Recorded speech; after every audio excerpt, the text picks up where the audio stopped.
Hello, everyone, and greetings and season's greetings. I should start off the program by saying, and thanks for being here on this 21st day of December. It's also Wednesday, and it's also just a very few days now before the Christmas weekend. Looking ahead weather-wise, the high pressure that's been giving us some above normal temperatures is on its way out. That's going to let a rather weak cold front roll in. No precipitation will be made.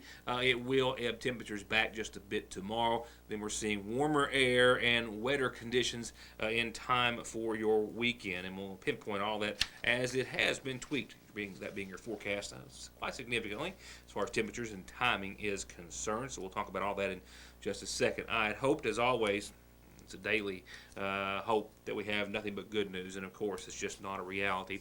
Getting close to the holidays, you always like to try to find some really good news to focus on tonight. However, we're going to have to talk about a local family whose home was completely destroyed by fire due to the structure.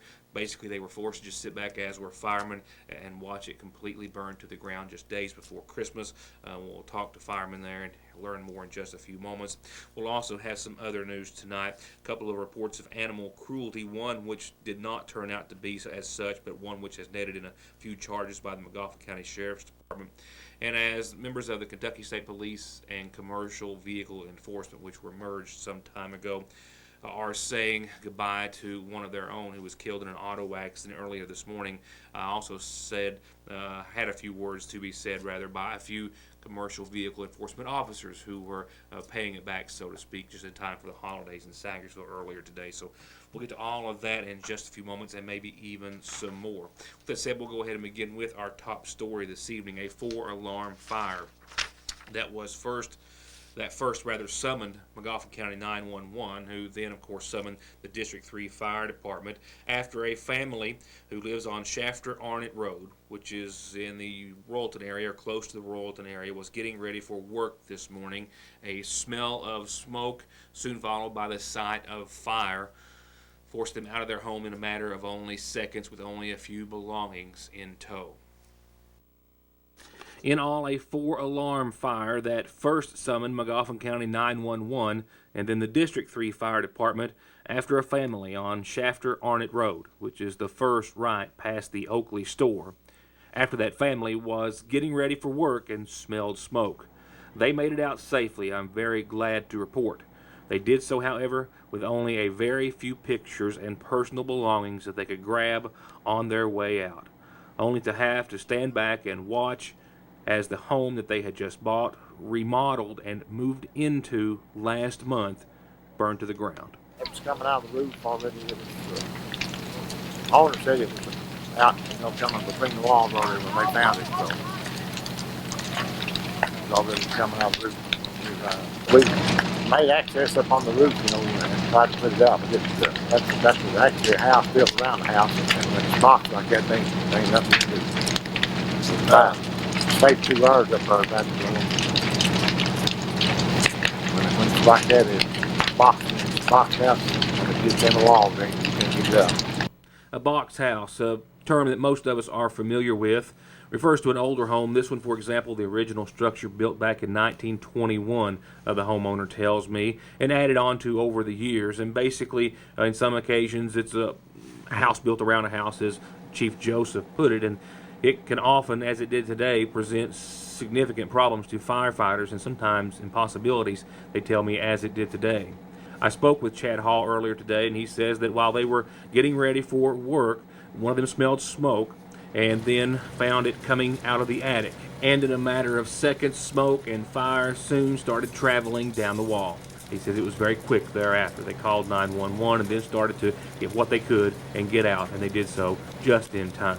After which they, friends, family, neighbors, firemen, after exhausting efforts for a few hours, were all forced to sit back and watch as the home continued to burn. It's pretty bad, especially after they just moved in the house and they hadn't been in it maybe 3 or 4 weeks. In November they just moved in. And at Christmas time it's bad, it makes it even worse to lose the house.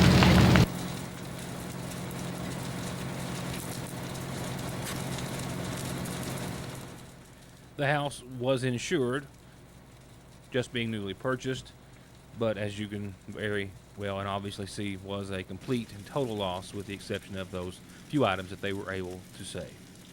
As for the cause, it is believed to be electrical and believed to have started in the attic of the home. Responding to that blaze, of course, the District 3 Fire Department, but they also received mutual aid with manpower and equipment from the Sayersville Fire Department, Middle Fork Volunteer Fire Department, and the South Magoffin Fire Department as well. More headlines in just a second after a quick word or two from a few of our sponsors. As always, remember, be sure and let them know you're watching every chance you get. To get high-speed internet on their state-of-the-art fiber optic network for all of your home and business solutions, or to watch TV without a contract on over 200 digital channels with superb quality, or stay connected with family and friends with 24/7 telephone service you can always depend on, contact Foothills Broadband today. Or just click on their link to the right to find out how they're working to provide the latest in communications at affordable prices with exceptional service at Foothills Broadband. This next report involves 2 calls of animal abuse or neglect. I actually received a message yesterday via social media from a viewer asking me to investigate a picture that they had shared of a dead horse in Magoffin County, asking me to see if it was a case of animal neglect or anything criminal, abuse, or anything of that nature.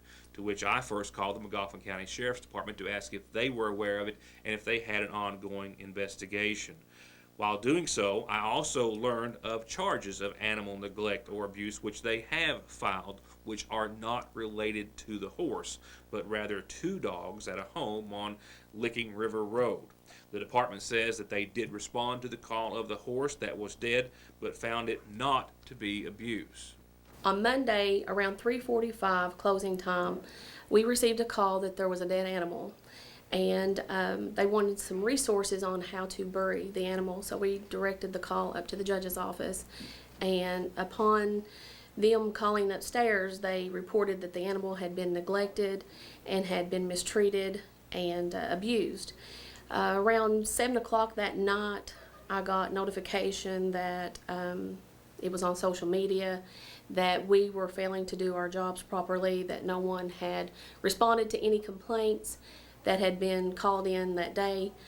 Around 8:30 the next morning, Tuesday the 20th, Officer Holbrook and Detective Adams, they went up there and assessed the situation, and they found that the horse had proper feed, was properly fed, and they spoke to the landowner, and they notified the law enforcement that the horse had died from natural causes. Also, the Humane Society reached out to me and spoke to me about my concern, and we give details of the investigation and cleared up any complications with the matter. And it was found that the horse had not been neglected; it had just died from colic. We are here Monday through Friday, 8:30 to 4 o'clock, and then we're open through lunch, and we're also here on Saturdays from 9 to 12. You can call here, and after hours you can call dispatch, call 911. You can report any abuse, neglect anonymously. Be very careful on falsely reporting incidents. It is a Class A misdemeanor. It holds up to a $500 fine with 90 to 365 days of imprisonment. We are here to help the animals of this county as well as the citizens of this county at any time. The sheriff says, however, they have opened an investigation and filed charges of neglect in regards to 2 dogs which were removed from a Magoffin County home on southeast Licking River Road. Yes, I think we received this complaint late day before yesterday. Possibly they were starving dogs, and maybe 1 dog already deceased. Yesterday, the deputies went to this residence. They did find a dog that had already deceased, and 2 other dogs that were what appeared to be severely malnourished. This morning we went back to that residence. The carcass of the dead dog was nowhere around. They advised they buried it.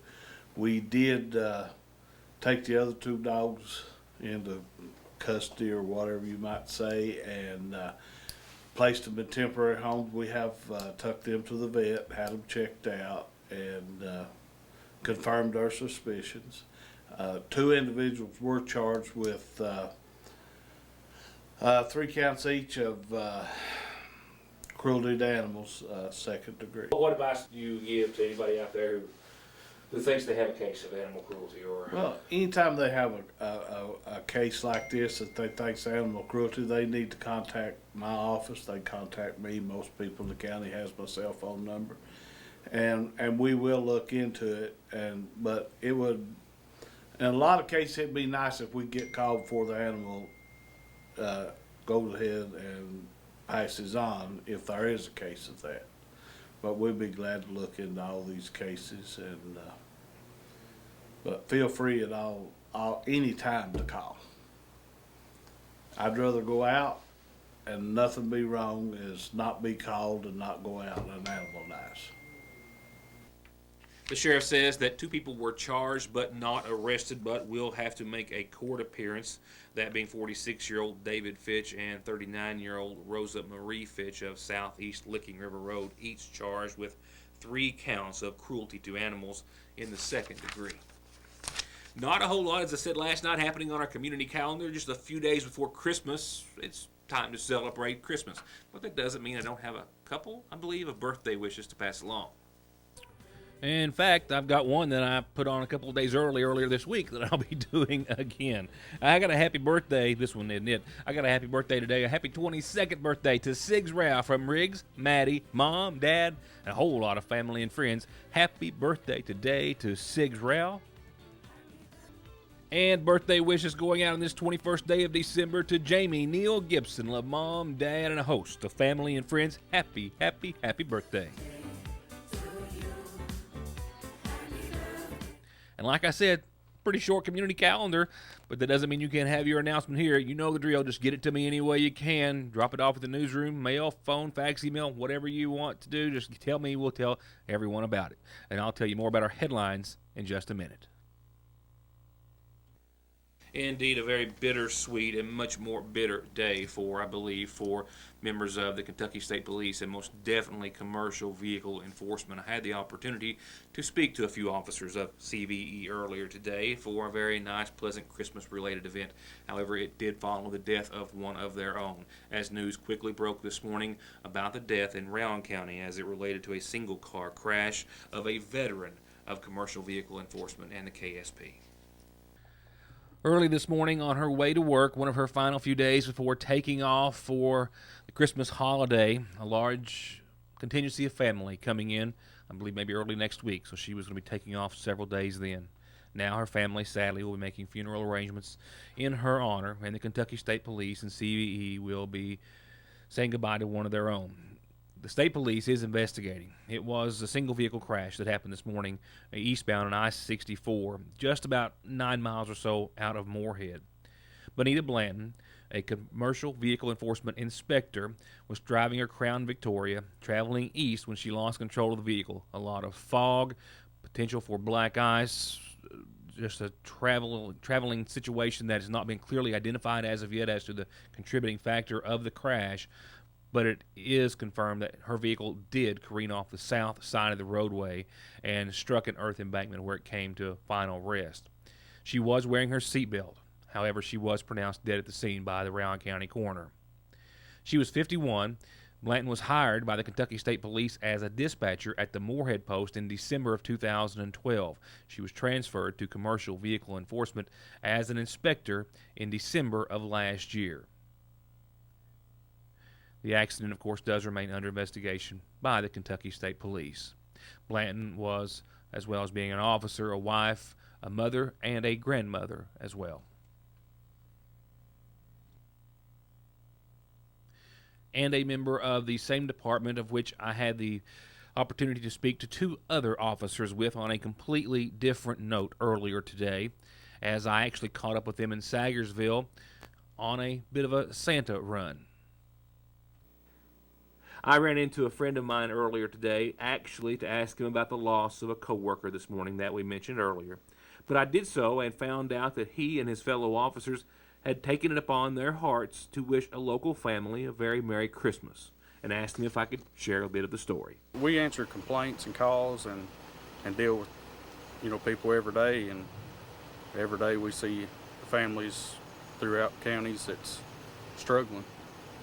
Marcelette, accompanied by fellow officer Jordan Blankenship, Dennis Hutchison, Brad Bond and Joey Calhoun all chipped in together on their own, put together some money, and then put together an idea of purchasing toys and some food and a lot of other goodies, and then bringing them to Sagersville. They also made some stops in Floyd County as well, but in Sagersville they stopped in the Allen Drive area where they were familiar with a local family. From there, I think they went to College Heights, and they handed out a truckload, actually 2 SUV loads of toys and goodies to a whole lot of kids there too, and that deserves a little appreciation from us all. We just want to make sure that, that all the kids, not just in the counties that we live in, but surrounding counties as well, we just want to make sure that all the kids have a good Christmas. Marcelette and Blankenship and the other officers that I mentioned all make up the 6th Commercial Vehicle Enforcement Region, a division of the Kentucky State Police. Those 5 officers respond and cover to the Pikeville Post area as well as the Hazard Post area too. I wanted to tag along with the officers, but it was kind of late in the afternoon, and I had some news to do. But I do know that they made several stops and brightened a whole lot of eyes and faces for the day and for the holiday. And we wish to thank them for that. A whole lot of events going on like that around the area. I know that the Paintsville Police Department was also supposed to have their shop with a cop earlier today. That was this morning, and due to some other breaking news that we've already covered, I just couldn't make it. But a whole lot of wonderful gestures being made by a whole lot of people throughout the viewing area, and for that we wish to extend a thank you to them all. Not all of them get recognized. We'll recognize as many as we know about, but nevertheless, we wish to thank them all for, indeed, their very warm-hearted gestures. Warm is a good segue into your Christmas forecast. Some changes and tweaks. The trend is still kind of following the same. Nighttime lows tonight much more bearable, 29 under partly cloudy skies, and you can also factor in wind out of the southwest, 3 to 7 miles per hour. Right now, I had a 3-mile-per-hour wind a short time ago. If you're catching the early show, it's down to 0 right now, so those winds are starting to wane. As for your Thursday, mostly sunny and 43, a weak cold front moving in, no precipitation, but it will knock temperatures back just a bit, with nighttime lows around 24 tomorrow night under increasing cloudy skies. We'll see mostly cloudy conditions tomorrow night.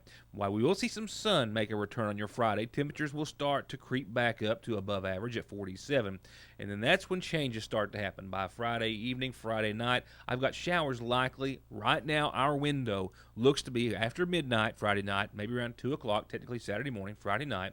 Nevertheless, showers will be quite likely then under cloudy, mostly cloudy, becoming cloudy skies. We'll also see winds out of the southwest. Not much precipitation. I'm talking about a tenth or a quarter of an inch of rain Friday night.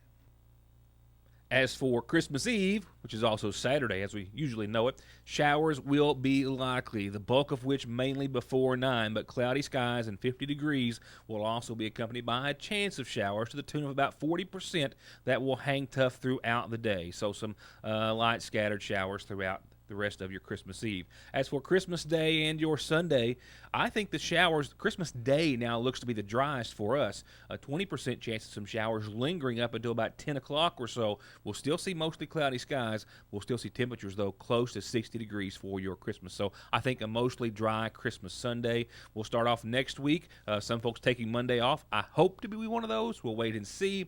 But partly sunny and 64 degrees on your Monday, and that will be the peak of it. We'll fall back to the upper 40s for Tuesday and Wednesday and thereafter. Well, tomorrow is our last planned day of programming for this week. You see, I left myself just a little bit of wiggle room in case we were to need to be back here on Friday, which certainly we hope we will not. That means it's all clear sailing and good news.